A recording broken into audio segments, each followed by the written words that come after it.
Hello, ഇന്ന് ഞാൻ ഇവിടെ വന്നിരിക്കുന്നത് നല്ലൊരു അടിപൊളി പുതിയൊരു ഐറ്റമായിട്ടാണ്. നുരപോള എന്നാണ് ഈ ഐറ്റത്തിൻ്റെ പേര്. ഇത് അടിപൊളി ഒരു റെസിപ്പിയാണ്. എല്ലാവരും ട്രൈ ചെയ്ത് നോക്കണം. നുര പോലെ കേക്ക് പൊങ്ങി വന്ന് നല്ല ടേസ്റ്റാണ് ഇത് തിന്നാനായിട്ട്.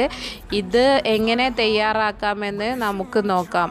ഇതിന് ആദ്യമായി വേണ്ടത് ചെമ്മീനാണ്, പ്രോൺസ്. നമുക്ക് ഇത് ആദ്യം തന്നെ തൊലി കളഞ്ഞ് വൃത്തിയാക്കി എടുക്കാം. ഇപ്പോൾ ഞാൻ തൊലി കളഞ്ഞ് വൃത്തിയാക്കി കഴുകി എടുത്തിട്ടുണ്ട്. ഇത് നമുക്ക് മാഗ്നേറ്റ് ചെയ്തെടുക്കണം. അതിന് വേണ്ടിയിട്ട് ഒരു പാത്രത്തിലോട്ട് മാറ്റാം.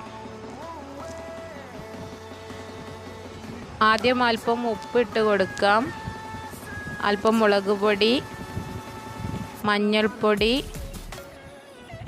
ഗരം മസാല. ഇനി ഇത് നന്നായി മിക്സ് ചെയ്തെടുക്കാം.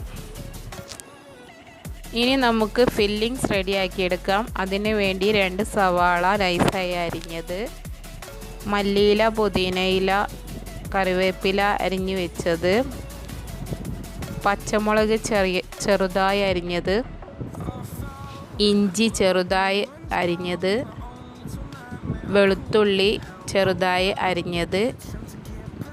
ഇത്രയുമാണ് വഴറ്റിയെടുക്കേണ്ടത്. ഇവയെല്ലാം നമുക്ക് വഴറ്റിയെടുക്കണം. അതിനു മുമ്പായി ഒരു പാൻ വെച്ച് അല്പം വെജിറ്റബിൾ ഓയിൽ ഒഴിച്ചു കൊടുക്കാം.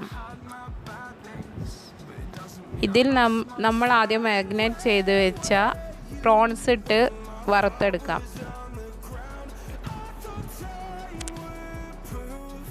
ഇത് നന്നായി മൊരിഞ്ഞ് വരണം. അതുവരെ നമുക്ക് വെയിറ്റ് ചെയ്യാം. ഈ ചാനലിലെ വീഡിയോ നിങ്ങൾ ആദ്യമായാണ് കാണുന്നതെങ്കിൽ ചാനൽ സബ്സ്ക്രൈബ് ചെയ്യുക, ലൈക്ക് ചെയ്യുക, ഷെയർ ചെയ്യുക.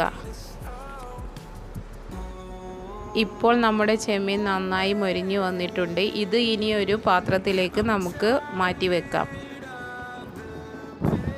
ഇനി ഇതേ ഓയിലിൽ തന്നെയാണ് നമുക്ക് വഴറ്റിയെടുക്കേണ്ടത്. സവാളയും പച്ചമുളകും ഒക്കെ ഇതിൽ തന്നെ വഴറ്റിയെടുക്കാം.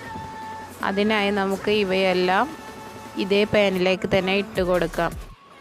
എങ്കിലേ ചെമ്മീനിൻ്റെ ടേസ്റ്റ് നമ്മുടെ ഫില്ലിങ്സിലേക്ക് നന്നായി വരികയുള്ളൂ. ഇനി അല്പം ഉപ്പിട്ട് നമുക്ക് ഇത് നന്നായി വഴറ്റിയെടുക്കാം.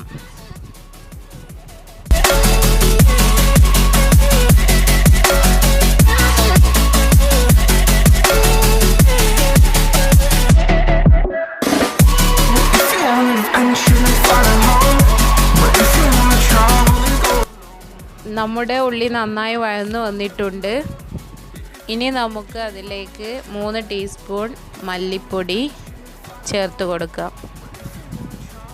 ഇനി അല്പം പെപ്പർ പൗഡർ, പിന്നെ ക്യുമിൻ പൗഡർ, പെരിഞ്ജീരകപ്പൊടി എന്നിവ ചേർത്ത് നന്നായി മിക്സ് ചെയ്തെടുക്കാം. നമ്മൾ നേരത്തെ ഫ്രൈ ചെയ്ത് വെച്ച പ്രോൺസ് അതിലേക്ക് നമുക്ക് ആഡ് ചെയ്ത് കൊടുക്കാം. ഇപ്പോൾ നമ്മുടെ ഫില്ലിങ്സ് റെഡി ആയിട്ടുണ്ട്. ഇത് നമുക്ക് വേറെ പ്ലേറ്റിലോട്ട് മാറ്റി വെക്കാം. ഇനി നമുക്ക് ഇതിന് വേണ്ടത് കൈമ അരിയാണ്. 1/2 കപ്പാണ് ഞാൻ എടുത്തിട്ടുള്ളത്. ഇത് 5 മണിക്കൂർ മുമ്പ് കുതിർത്ത് വെച്ചതാണ്. നെയ്ച്ചോറും ബിരിയാണിയും ഉണ്ടാക്കാൻ ഉപയോഗിക്കുന്ന അതേ അരിയാണ്. ഇത് നമുക്ക് കഴുകി നല്ല ഫൈനായിട്ട് അരച്ചെടുക്കണം. ഇത് അരച്ചെടുക്കുമ്പോൾ അല്പം വെള്ളം ചേർത്താൽ മതി. നല്ല തിക്ക് പേസ്റ്റായിട്ടാണ് അരച്ചെടുക്കേണ്ടത്. ഇത് ഇനി നമുക്ക് നന്നായി അരച്ചെടുക്കാം. ഇപ്പോൾ നമ്മുടെ അരിയുടെ പേസ്റ്റ് റെഡി ആയിട്ടുണ്ട്. ഇത് നമുക്ക് മാറ്റി വെക്കാം. ഇതേ ഒരു കൺസിസ്റ്റൻസിയിലാണ് നമ്മൾ അരച്ചെടുക്കേണ്ടത്. ഇനി നമുക്ക് 3 മുട്ട പൊട്ടിച്ചൊഴിച്ച് അത് ബീറ്റ് ചെയ്തെടുക്കണം. അല്പം ഉപ്പ് ചേർത്ത് നമുക്ക് ഇത് ബീറ്റ് ചെയ്തെടുക്കാം.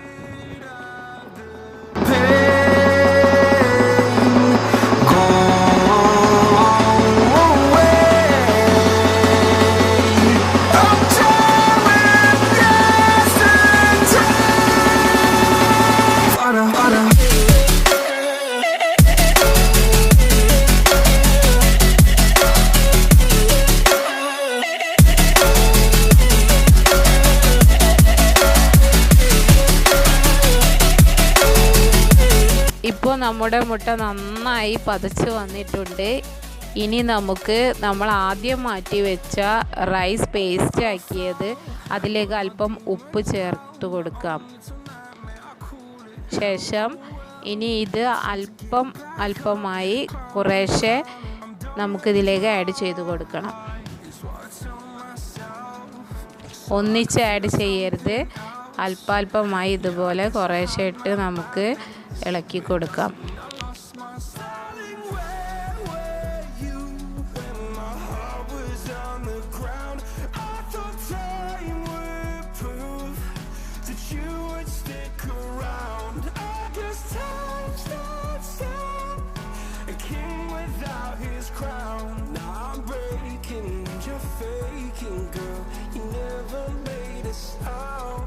ഇപ്പോൾ നന്നായി മിക്സ് ആയിട്ടുണ്ട്.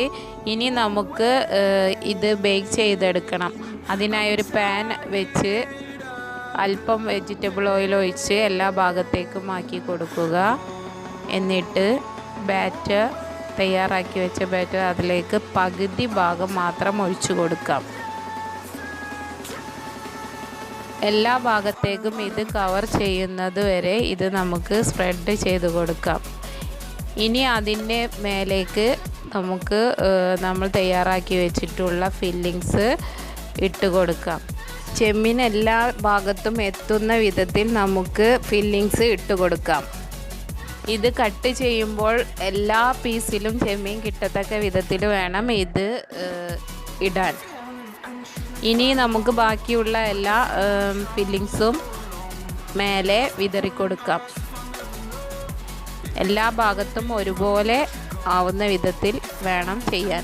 ഇനി അതിന് മുകളിലേക്ക് നമുക്ക് ബാക്കി തയ്യാറാക്കി വെച്ച കൂട്ട് ഒഴിച്ചു കൊടുക്കാം. കംപ്ലീറ്റ് കവറാവുന്ന വിധത്തിൽ വേണം ഒഴിക്കാൻ.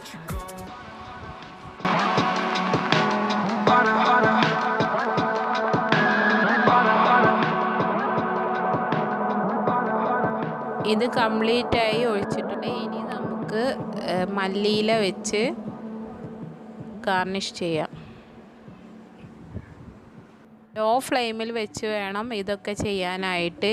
ഇനി നമുക്ക് മൂടി വെച്ച് ഒരു 15 മിനിറ്റ് വേവിച്ചെടുക്കാം. ഇപ്പോൾ നമ്മുടെ നുരപ്പോള റെഡി ആയിട്ടുണ്ട്. ഇത് അടിപൊളിയാണ്, നല്ല ടേസ്റ്റാണ്. ഇത് നമുക്കൊരു സെർവിങ് പ്ലേറ്റിലേക്ക് മാറ്റാം. ഇതെല്ലാവരും വീട്ടിൽ ട്രൈ ചെയ്ത് നോക്കുക. നിങ്ങളുടെ വിലയേറിയ അഭിപ്രായങ്ങൾ കമൻറ്റ് ബോക്സിൽ ഞങ്ങളെ അറിയിക്കുക. ലൈക്ക് ചെയ്യുക, ഷെയർ ചെയ്യുക, സബ്സ്ക്രൈബ് ചെയ്യുക. ഇനി വീണ്ടും കാണും വരേക്കും ബൈ. Thank you.